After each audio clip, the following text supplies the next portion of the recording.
Let's talk about hyphenation for a second. Now we're going to talk about the mechanics of the dash in a moment and the hyphen. But let's just begin with compound words can be written as. So if you have words that are basically two words being brought together as one word, how can you do it? Well, you could write them as two words. You could write them as one word with a hyphen. And you could write them as one unbroken word with no hyphen.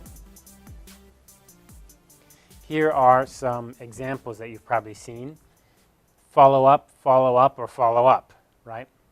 So what do we do in this case? Again, check the dictionary to see which one is appropriate, and we're talking about the Webster's Collegiate Dictionary for college students and writing research papers. This is the go-to dictionary. Follow up when a noun or adjective is used. Follow with the hyphen there. So this is hyphenated here. You can see that. If it's a noun or an adjective. Follow up when it's a verb. You see the space there?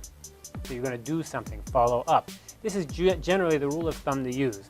That if it's a verb, an action, then you need to separate them into two words. However, if it's a noun or adjective, you can put them together by using a hyphen. Two or more words that express a thought is a compound word, or what we call a temporary compound. Temporary meaning that's not really a word that goes together this way, but you're using it in your research for this special situation, this kind of special case. If a temporary compound precedes what it modifies, then hyphenate it. If it follows what it modifies, then do not hyphenate it. It's easy to say, but let me see if we can think about that for a second when we have some examples. So if a temporary compound word precedes what it modifies, you go ahead and hyphen it.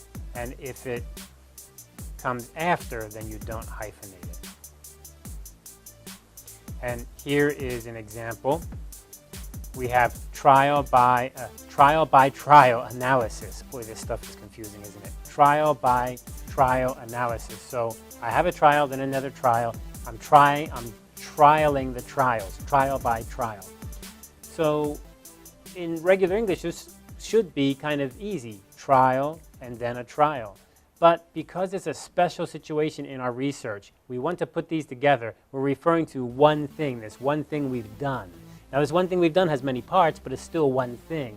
So we can say trial by trial, and then it's an analysis, right? So if it's an analysis, then in this case, our temporary compound word comes before, and we can go ahead and hyphenate it.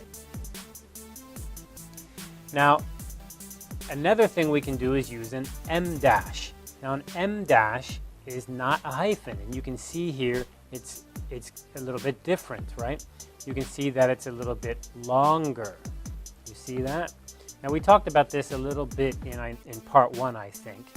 But in any case, you can see here that we've got an M dash at the beginning and M dash at the end of a non-restrictive kind of adjective clause. Studies are included. And then we have this little explanation here. Studies published and unpublished are included.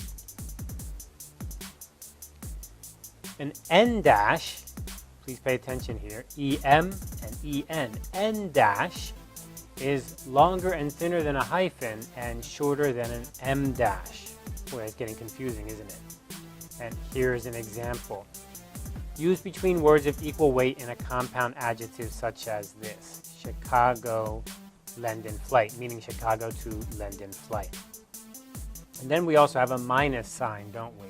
And a minus sign is the same length as an N dash, but it's a little bit thicker and slightly higher.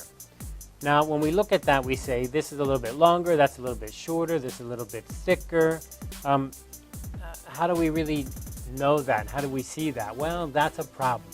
Because when we talk about the dash, the N dash, the M dash, and the hyphen, when we talk about these things, what we're really talking about is the final product that you see like in the newspaper, or that you see in the journal article, or that you see in a book. And that's called the typeset, like in typing. But it's not just typing, it goes to the official publisher, and they have special typesets. They have special machines that typeset this stuff. On our regular computer, can we do this? Yes, we can, but it's not just on the keyboard usually, because if we look at the keyboard, let me see if we can get a shot here. I'm looking down on my keyboard, right? So if I'm looking at my keyboard, where are these? Well, basically we just have the key that is next to the 0 and next to the equal sign. And what do we have there? We have what looks like a hyphen and an underline, a lower line. It's not even really an underline, it's just a lower line. So how can we do this? Well, that's where the trouble comes in. We really can't do it by just typing. We can only do it by using the special fonts that are inside your program, like Microsoft Word or LibreOffice, or you can sometimes represent it in special ways. So very quickly here we can look at this example here where we have the hyphen, n dash, and m dash. Now these are going to be the ones we use most often. And you can see the hyphen is short and kind of a little bit fat, pudgy. The n dash is a little bit longer, and the m dash is longest. Well, how do we do that when we're writing? Again, when you type on your typewriter or when you type on your computer keyboard, the one you're going to be typing is always going to be this hyphen one. You see? So, what do we do? Well, we can use two hyphens together to make a dash, but then which dash is it? Is it the n dash or the m dash? Well, we're just going to use a rule of thumb and say, to save trouble, let's just say the hyphen is the hyphen on your keyboard, and two hyphens together will equal a dash, but we're not going to specify which dash. It could be either dash. Once you get to the typesetting stage, you may be asked to be more specific, and you may have to give input, but usually a dash is just treated as two hyphens, one dash.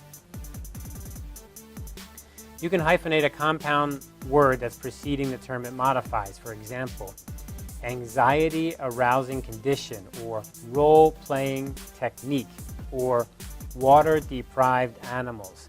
Now these words are not going to be in a dictionary, are they? Because they're usually two separate words.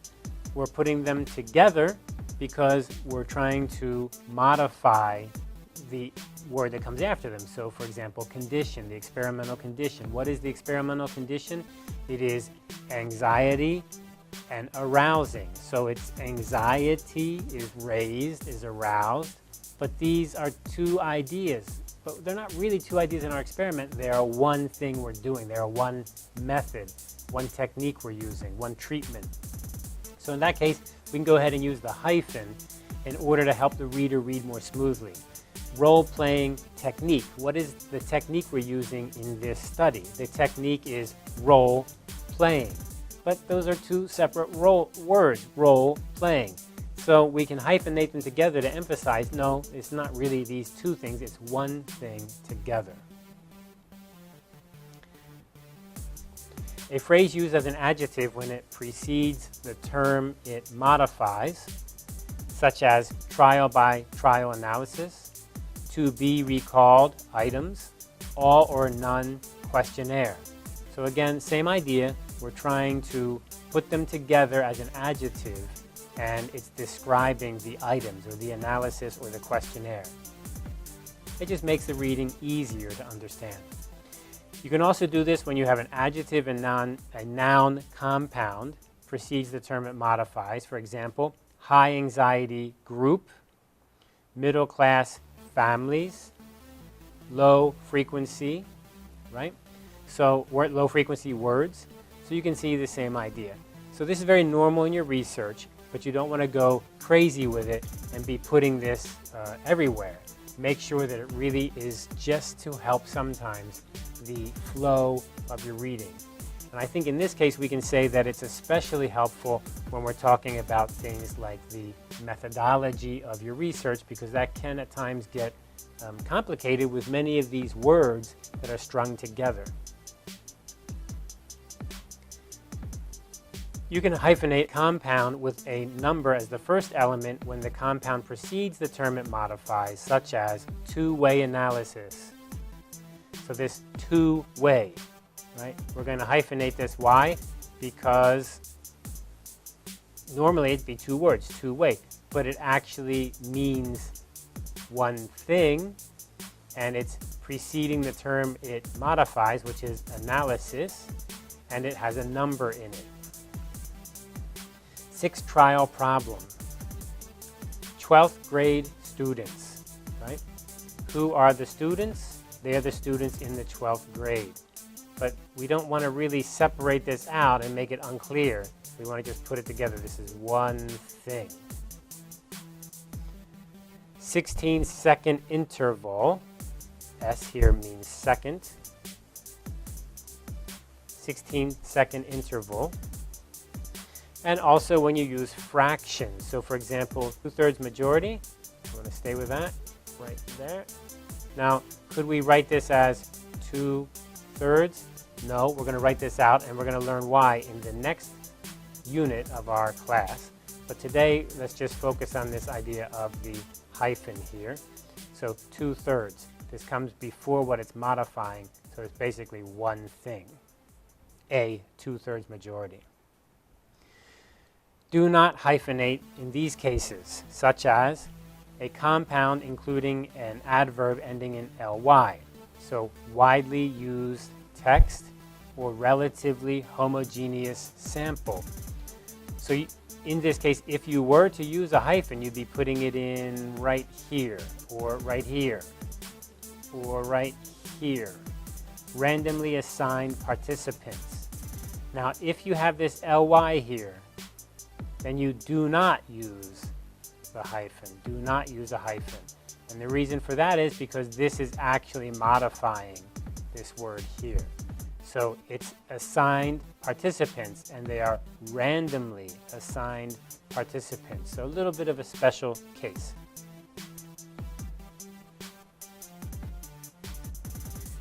A compound including a comparative or superlative adjective, such as better written paper, less informed interviewers, higher scoring students.